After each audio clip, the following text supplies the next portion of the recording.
I'm here with Joel Legendre, who's the foreign correspondent for Japan for RTL France. Joel, welcome.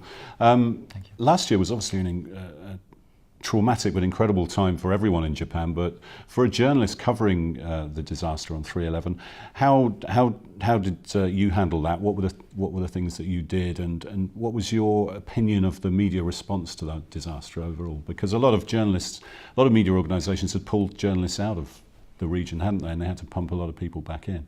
Well, it was a situation of a total emergency, and we had to be extremely reactive to this situation. And I would say that being there for quite some time, I was maybe more ready than others to face this issue. As those who've been here for 10, 20 years, we all have this experience of how Japan works, how the institution works, answers or doesn't answer to the crisis like this. And we had very quickly the impression that the situation would be very dramatic, and immediately because of the strength of the earthquake. And we knew that we were right when we said that there would be problem with nuclear industry or oil industry or whatever, because it happened. But I have to say that in such circumstances, and knowing that Japanese have a little problem with the concept of emergency, they don't really realize these problems that we have of transparency, access to direct information and so on. We knew that the battle would not be only to fight about the event itself, but also how to counterattack those who would do a sort of negative communication about the situation.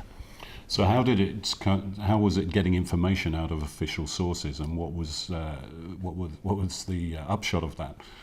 I think for a journalist who's been a correspondent in Japan for quite some time, you have your own sources, and you have also accesses to people who are in the business. Let's say, for example, risk management, crisis. You have contact with the police, with the army. You have contact with many people involved in security and so on. And you have contact also with your own embassy. And this is very important because there is some crisis management being handled by the embassies in their little, domain of activity. And it was very important because in the case of France, for example, we have of course, a very important nuclear industry, and we have for this a lot of information that came to me very quickly. And so far, after 150 reports I did about that, I haven't been contradicted yet. So I suppose that my sources were pretty good, and I never tried to exaggerate the situation. The thing was terrible enough, and it is still terrible enough for the people to be really well informed by that.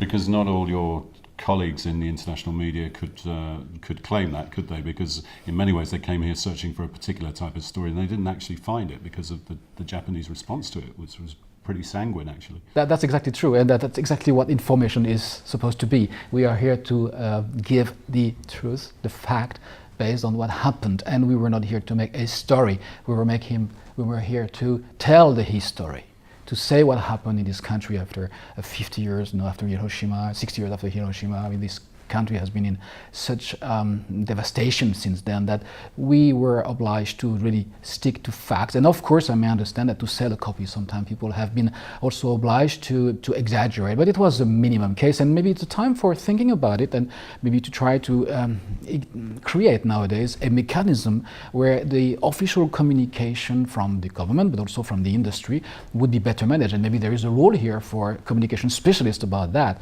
because, and that would be maybe a second angle to your question.